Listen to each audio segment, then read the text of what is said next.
Chapter 85. In summer, the 6th month of the 2nd year of Manifest Might AD 221, Luo Guanzhong destroyed the army of Shu at Yiling. The first ruler sought refuge in Brewitt-Taylor, of which Shao Zilong then undertook the defense. When Ma Liang returned only to find his lord defeated, he was more distressed than he could say. He announced what Zhu Liang had said concerning the plans.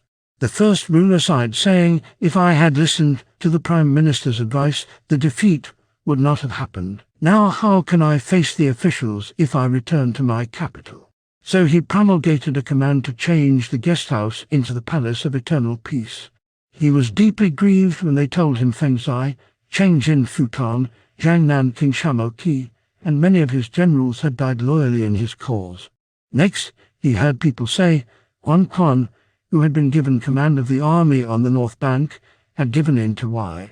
Your Majesty should deliver his whole family to the authority and hold them responsible for the renegade. But the first ruler only said the army was quite cut off by Wu from the south bank, and he had no alternative but to surrender. Really, I betrayed him, not he me. Why should I take vengeance on his family? So he continued the issue of the renegade's pay to his family. When Huan Quan surrendered, he was led into the presence of the ruler of Wei. Cao Pai said, "You have surrendered to me because you desired to imitate the admirable conduct of Chen Ping and Han Xin of old." But Huan Quan replied, weeping, "The ruler of Shu has been very kind to me, and he gave me the leadership of the army on the north of the great river. Luo Guanzhong cut me off so that I could not return to Shu, and I would not surrender to Wu, wherefore I have yielded to your Majesty. Defeated as I am, I should be only too happy if my life were spared, but I have no claim to the credit of the virtuous ones of old."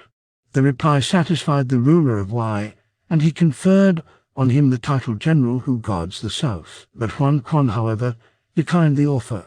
Then one of the courtiers said, "A spy has reported that all of your family have been put to death by the ruler of Shu." But the leader replied that he could not believe it. The ruler of Shu and his officials trust each other. He knows my heart, and he would not injure my family. And the ruler of Wei agreed with his opinion. A poem has been written upbraiding Huan Quan. That was a pity that Huan Quan grudged to die. Though he yielded to Wei, not Wu, yet he crooked the knee in an alien court, which the loyal cannot do. Cao Pai sought advice from Jie concerning his design of bringing the whole country under his own rule. "I wish to bring the whole empire under my rule. Which shall I first reduce, Zhu or Wu?" Liu Bei is an able warrior, and Zhu Liang is a most capable administrator. Sun Quan possesses discrimination, and his general, Luo Guanzhong, occupies all the strategic positions of importance. The natural obstacles, the intervening rivers and spreading lakes, would be hard to overcome. I do not think you have any leader to match either of these two men. Even with the prestige of your Majesty's own presence, no one could guarantee the result. The better course is to hold on and await the outcome of the struggle between those two. I have already dispatched 3 armies against Wu. Can it be that they will fail?" The chair of the Secretariat, Liu Yi, held the same opinion as his colleague. Said he, "Luo Guanzhong has just won a great victory over the Shu force of 700,000, and all his army is full of confidence. Further, there are the lakes and the rivers, which are natural difficulties hard to cope with. And again, Luo Guanzhong is resourceful and well prepared." The ruler of Wei said formally, "Sir, you urged me to attack Wu. Why do you now give contrary advice?" "Because times have changed. When Wu was suffering defeat after defeat, the country was depressed and might be smitten. Now this great victory has changed all that, and their morale has increased 100 times. I say now they may not be attacked." "Well, but I have decided to attack." "So say no more," said the ruler of Wei. He then led the imperial guards out to support his 3 armies. But the scouts soon brought news justifying the opinion of his advisers. "A force of Wu has been sent to oppose each of our 3 armies. Lu Fan leads an army against Cao Zhu at Dongku, Zhu Jin against Cao Zhen at Nanzheng, and Zhu Huan against Cao Ren at Ruxu." Liu Yi pointed this out and again said, "Wu has prepared and no success can be expected." Still Cao Pai was obstinate and marched. The Wu leader, Zhu Huan, who had been sent against Cao Ren at Ruxu, was a young man of 27. He was bold and resourceful, and Sun Quan held him in great regard. Hearing that Cao Ren was going to attack Xiangxi, Zhu Huan led the bulk of his troops to defend it, leaving only 5,000 troops in Ruxu. Then he heard that the van of the enemy, 50,000, under General Chang Dao, with the aid of Zhu Qian and Wang Xuan, had made a dash for Ruxu. So he hastened back and found the officers were in great fear. Drawing his sword, he made a speech. Success depends upon the leader rather than on the number of soldiers. The art of war says that the value of one soldier who inhabits the place equals that of 2 soldiers who come from afar. And those who are hosts, however in small number, can overcome those who are guests. Now the enemy is weary from a long march, and I and you, my men, can hold this place together.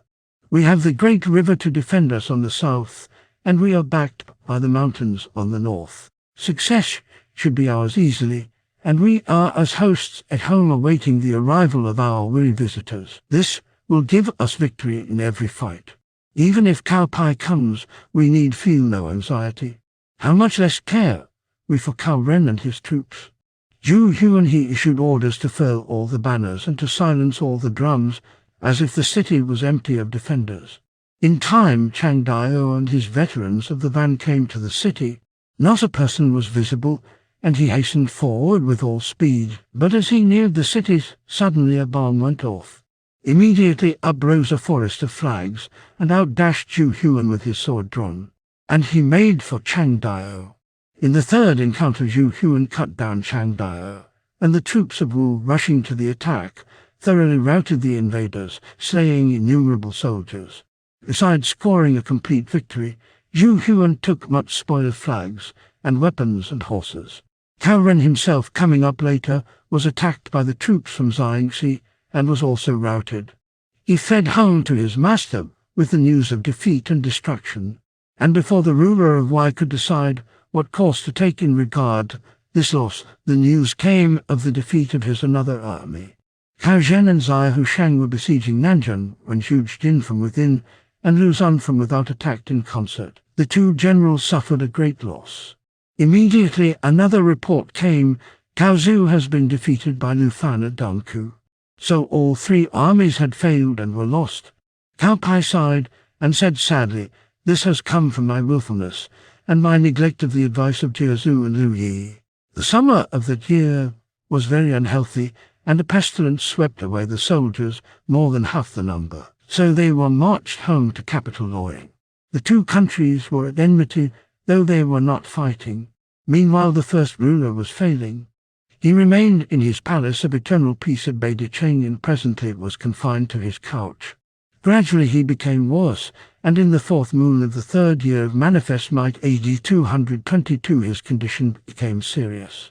He himself felt the end was near, and he was depressed and wept for his 2 lost brothers till the sight of his eyes suffered. He was morose and ill-tempered. He could not bear any of his court near him, drove away his servants, and lay upon his couch, sad and solitary. One evening as thus he lay, a sudden gust of wind came into the chamber, almost extinguishing the candles. As they burned bright again, he saw 2 men standing in the shade behind them. "I told you I was worried," said the first ruler, "and bade you leave me. Why have you come back? Go." But they remained and did not go. Wherefore the first ruler rose and went over to look at them. As he drew near, he saw one was Guan Yu and the other Zhang Fei. "Are you still alive then, brothers?" said he. "We are not men, we are shades," said Guan Yu. "The Supreme One has conferred spirithood upon us in consideration of our faithfulness throughout life, and ere long, brother, we 3 shall be together again." The first ruler clutched at the figures and burst into tears. Then he awoke. The 2 figures were no longer there. He called in his people and asked the hour. They told him the 3rd watch. "I am not much longer for this world," said he with a sigh.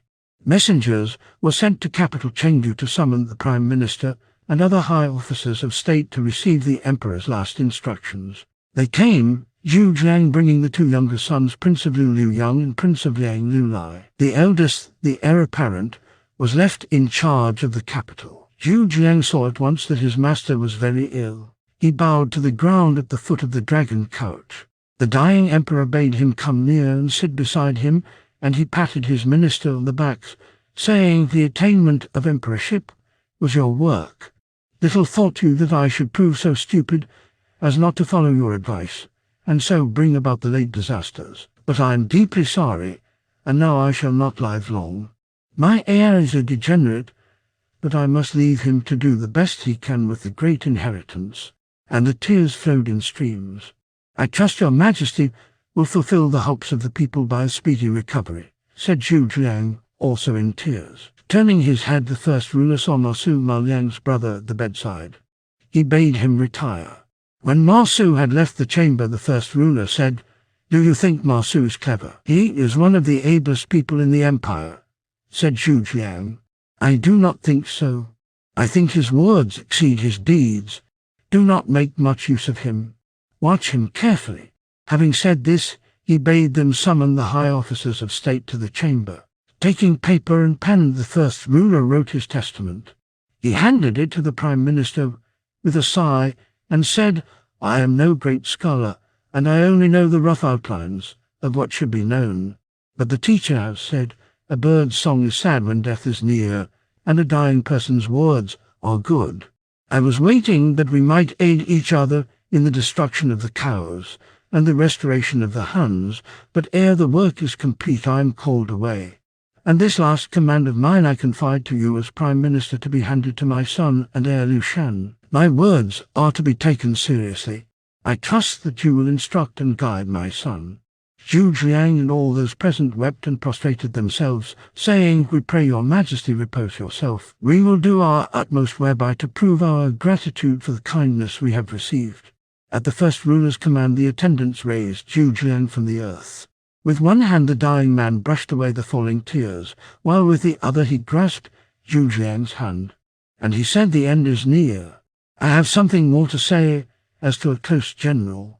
"What holy command has your majesty to give?" said Zhu Jiang. The first ruler said, "You are many times more clever than Cao Pai, and you must safeguard the kingdom and complete the great work. If my son can be helped, help him. But if he proves a fool, then take the throne yourself and be a ruler." Such a speech almost startled Zhu Jiang out of his senses. A cold sweat broke out all over his body, and his limbs threatened to cease to support him. He fell on his knees, saying, "I could never do otherwise than wear myself to the bone in the service of your son, whom I will serve till death." He knocked his head upon the ground till blood ran down. The dying man called Zhu Jiang closer, and at the same time making his two sons come near, he said to them, "My sons, remember your father's words. After my death you are to treat the prime minister as you would your father, and be not remiss, for thereby you will fulfill your father's hopes." He made the two princes pay to Zhu Jiang the obeisance due to a father. Said Zhu Jiang, "Were I destroyed and ground into the earth, I should be unable to repay the kindness I have experienced." Turning to the assembled officers, the first ruler said, "As you have seen, I have confided my orphan son to the care of the prime minister, and bidden my sons treat him as a father. You too, sirs, are to treat him with deference. This is my dying request and charge to you." Turning to Zhao Zilong, he said, "You and I have gone together through many dangers and difficulties. Now comes the parting of our ways. You will not forget our old friendship, and you must see to it that my sons follow my precepts." "I shall never dare to give other than my best," said Zhao Zilong. "The fidelity of the dog and horse's mind to give shall be theirs." Then the first ruler turned to the others, "Noble sirs, I am unable to speak to you one by one and lay a charge upon each individual. But I say to you, maintain your self-respect." These were his last words. He was 63, and he died on the 24th day of the 4th month, AD 222. A poem was written by Du Fu on his death. The emperor set out to destroy the land that lay through the three gorges. Failed he, and breathed his last in the palace of eternal peace. The palace fair of his thoughts lay not this side the highlands. Beautiful chambers are vainly sought in his rural temple. Now are the pines near his shrine nesting places for herons. Through the courts aged peasants saunter, enjoying their leisure. Nearby often is found a shrine to this famous strategist. Prince and minister's needs are now but offerings in season. Thus died the first ruler. All present lifted up their voices and wept. The Prime Minister led the procession that escorted the coffin to the capital, and the heir Liu Shan came to the outskirts of the city, as a dutiful son should, to receive the remains with due respect. The coffin was laid in the great hall of the palace, wherein they lamented and performed the ceremonies appointed. At the end of these the testament was opened and read. I first fell ill from a simple ailment. Other disorders followed, and it became evident that I should not recover. They say that death at 50 cannot be called premature. As I have passed 60, I may not resent the call, but when I think of you and your brothers, I regret. Now I say to you, strive and strive again. Do not do evil because it is a small evil.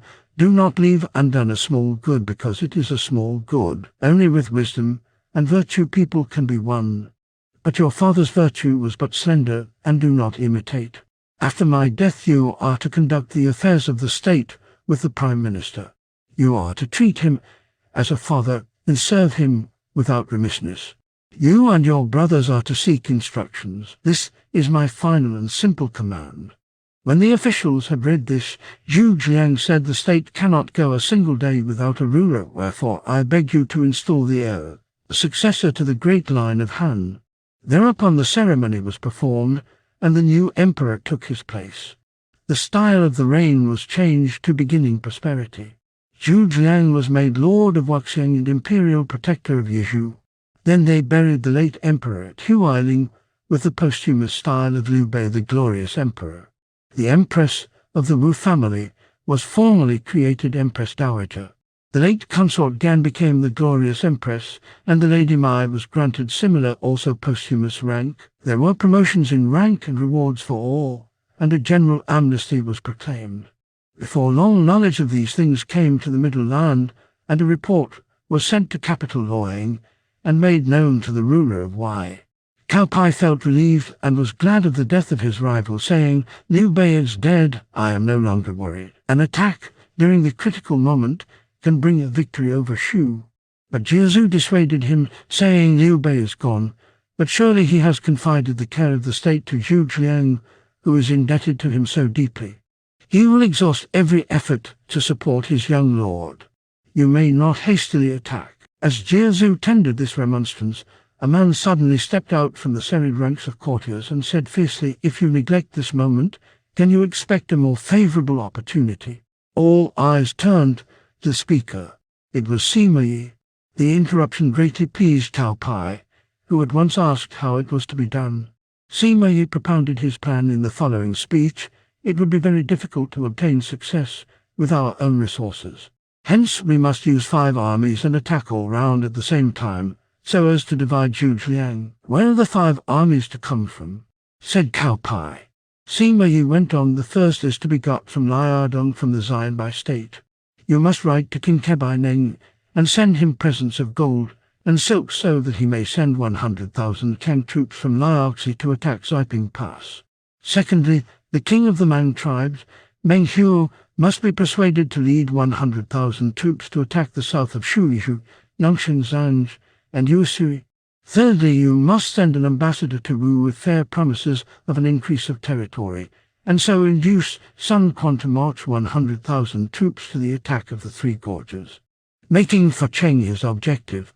The 4th army can be got from General Meng Da in Shangyong, who can muster 100,000 troops to attack Hanzhong. Lastly, our own force of 100,000 troops may be placed under Cao Zhen, who will attack by way of Yongping Pass.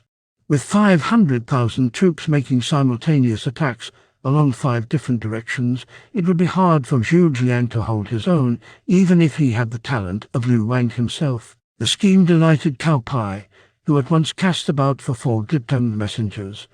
He also issued a commission to Cao Zhen as commander-in-chief with the order to take Yongping Pass. At this time Zhang Liao and most others of the veterans who had served Cao Cao were keeping watch in various stations and passes and fords in Jizhu, Zhezhou, Qingzhou, and Hefei. They were not summoned for this expedition to the west. After the accession of Liu Shan, the latter ruler, many of those who had served his father gradually died after the decease of their master. The work of the administration of the country, the choice of officials, lawmaking, taxation, decision of legal cases was all done by the Prime Minister. As the latter ruler had no consort, the courtiers, headed by Zhu Zhiang, proposed, saying, "The daughter of the late general of the flying cavalry Zhang Fei is prudent, and she is now 17. Your Majesty should make her empress." So Lady Zhang was married to the emperor and became Empress Zhang. It was in the autumn of the first year of beginning prosperity, AD 223, that the latter ruler heard of the plans and intentions of Wei against his state. The persons who told him gave him full details. Said Wei has mustered 5 armies of 100,000 each to march against the riverlands. The first army, led by Commander-in-Chief Cao Zhen, is heading to Yangping Pass. The second army from Shangyang, led by the rebel Meng Da, is planning to attack Hanzhong. The third army from Wu is threatening the Three Gorges. The fourth army, under King Kebai Neng of the Kang tribes, is marching to Xiping Pass. And the fifth army, by Meng Hu of the Mang nations, is approaching the southern border near Yizhou, Yangqing, Zhangzhou and Yuesui. The border stations have sent flying requests for help. We have informed the Prime Minister, but his conduct puzzles us. We do not know why he does not take some action instead of remaining shut up in his palace all the time. The latter ruler became really alarmed, and he sent one of his personal attendants to call the Prime Minister to court. The servant was gone a long time, and then returned to say the servants in the residence said the Prime Minister was ill and not to be seen. The young emperor's distress increased, and he sent 2 high ministers, Dong Yan and Du Counter Zhu Zhiang, saying they were to see him even if he was on his couch, and tell him the dreadful news of invasion. They went, but they got no farther than the gate. The keepers of the gate refused them admission, but Du Qiao said the first ruler had confided his son to the Prime Minister. It has not been long since His Majesty's accession to the throne that Cao Pai threatens to invade our territories with 5 armies. This is urgent military matter. How can the Prime Minister make illness as an excuse not to appear? The wardens of the gate went inside with what was said. After keeping them waiting a long time, the wardens returned, saying the Prime Minister is rather better and will be at court in the morning. The 2 ministers sighed deeply as they wended their way to the emperor's palace. Next morning a great crowd of officers assembled at the gate of the Prime Minister's residence to wait for him to appear, but he did not come out. It began to grow late, and many of them were tired of waiting, and the crowd dispersed. Du Qiao went again to the emperor and suggested, saying, "Your Majesty should go in person and try to get Zhu Zhiang to say what should be done." The latter ruler then returned to his palace with the officials and told the Empress Dowager his trouble. She was also alarmed. "What can he mean?" said she. "This does not look like acting in the spirit of the charge laid upon him by the late emperor. Let me go myself." "Oh no," said Dong Yan. "Your Majesty must not go. We think all is well, and the Prime Minister certainly understands and will do something. Besides, you must let His Majesty go first, and if the Prime Minister still shows remissness, then your Majesty can summon him to the temple of the dynasty and ask him." So it was left at that. And the next day the emperor rode in his chariot to the gate of his minister. When the doorkeepers saw the imperial chariot appear, they fell upon their knees to welcome the emperor. "Where is the Prime Minister?" asked he. "We do not know, but we have orders not to let in the crowd of officers." The emperor then descended and went on foot right into the 3rd gate. Then he saw Zhu Zhiang leaning on a staff beside a fish pond looking at the fish. The latter ruler approached and stood behind him for a long time. Presently the latter ruler said slowly and with dignity, "Is the Prime Minister really enjoying himself?" Zhu Zhiang started and looked round. When he saw who the speaker was, he suddenly dropped his staff and prostrated himself. "I ought to be put to death 10,000 times, said Zhu Zhiang. But the emperor put forth his hand and helped him to rise, saying, "Cao Pai threatens immediate invasion from 5 points. Why will you not come forth and attend to business?" Zhu Zhiang laughed. He conducted the emperor into an inner room, and when he was seated, Zhu Zhiang addressed the emperor, saying, "Could it be possible that I was ignorant of these 5 armies? I was not looking at the fishes, I was thinking. But this being so, what shall we do? I have already turned back the Kebai Ning of the Kangs, and Meng Hu of the Mans, and the rebel leader Meng Da, and the army from Wei. I have also thought out a plan to circumvent the army from Wu, but I need a special sort of person to carry it out. I want an envoy, an able talker, one capable of persuading other people. It was because I have not found such a person yet that I was so deeply in thought. But your majesty may set your mind at rest and not be anxious. The latter ruler heard this half terrified and half glad. Surely your superhuman devices are too deep for the mortal. But may I ask how these armies have been made to turn back? Since his late majesty bade me take the best care of your welfare, I dare not be remiss for a single moment. Some officers in Chengdu are ignorant of the refinement of war which consists in not allowing the enemy to guess your plans. How could I let them know anything? When I heard that Kebai Ning, the king of Kangs, might invade, I remembered that Markeo's forefathers were friendly with those tribespeople, and they had a high opinion of Markeo, calling him general who possesses heavenly prestige. So I sent orders by dispatch to Markeo to hold the Ziping Pass, and to prepare ambushes in certain places and change them daily so as to keep the Kangs off that settled them. I sent hastily to the south to order Wei Yan to move certain bodies of troops about through the southwest territories, to be seen and then to disappear, to go in and come out, and to march to and fro so that the Mans should be perplexed. The Mans are brave but prone to doubts and hesitations, and they would not advance in the face of the unknown. Hence there is nothing to fear in that quarter. I also knew that Meng Da and our Lai Yan were sworn friends. I had left Lai Yan in charge of the Palace of Eternal Peace. I sent Lai Yan a letter and urged him to write to Meng Da, so that Meng Da would feign illness and not move his army. I sent Zhao Zilan to occupy Yongping Pass and all the strategic positions on the way by which Cao Zhen would march, and bade him defend only and not go to the battle. If our troops refuse to come out, Cao Zhen will certainly have to retire.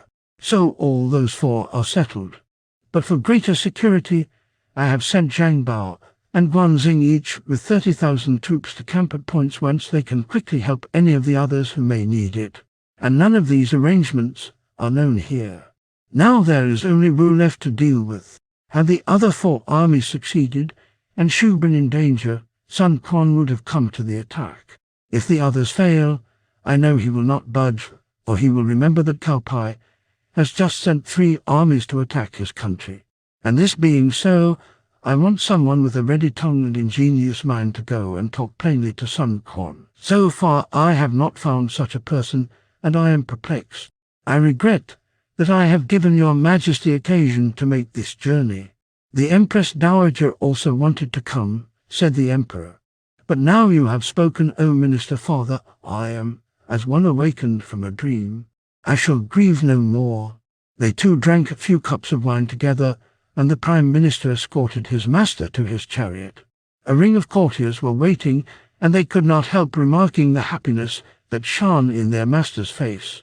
The latter ruler took his leave and returned to his palace, but the courtiers did not know what to think. Now Zhu Zhiang had noted a certain man among the crowd who smiled and looked quite happy. Zhu Zhiang looked at him intently, and then recollected his name, which was Deng Zhai of Zinai, a descendant of Commander Deng Yu of Han. Deng Zhai was currently the chair of the census board. Zhu Zhiang sent a man privately to detain Deng Zhai, and when all the others had gone, Zhu Zhiang led him into the library for a chat. Presently he came to the matter near his heart. The 3 states have become a fact, said Zhu Zhiang. Now if our state wanted to absorb the other 2 and restore the condition of one rule, which country should it attack first? Though Wei is the real rebel, yet Wei is strong, and would be very difficult to overthrow. Any move against it would have to develop slowly, as our emperor has but lately succeeded his father, and the people are none too decided in his favor. I should propose a treaty of mutual defense with Wu. This would obliterate the enmity of his late majesty and would have important results. However, you, sir, may have another opinion. What is it? That is what I have been thinking of this long time, but I had not the person for the task. Now I have found him. What do you want the person to do? Said Deng Zhai. I want him to go as envoy to Wu to negotiate such a treaty. As you understand the position so well, you will surely do honor to your prince's commission as envoy. There is no other who would succeed. I fear I am not equal to such a task. I am not clever enough and too ignorant. I will inform the emperor tomorrow and beg him to appoint you. Of course you will accept. Deng Zhai consented and then took his leave. As promised, Zhu Zhuang memorialized, and the latter ruler consented that the mission should be entrusted to Deng Zhai, and he started. The din of war will cease in Wu when Shu's desires are known. For the success or failure of this mission, read the next chapter.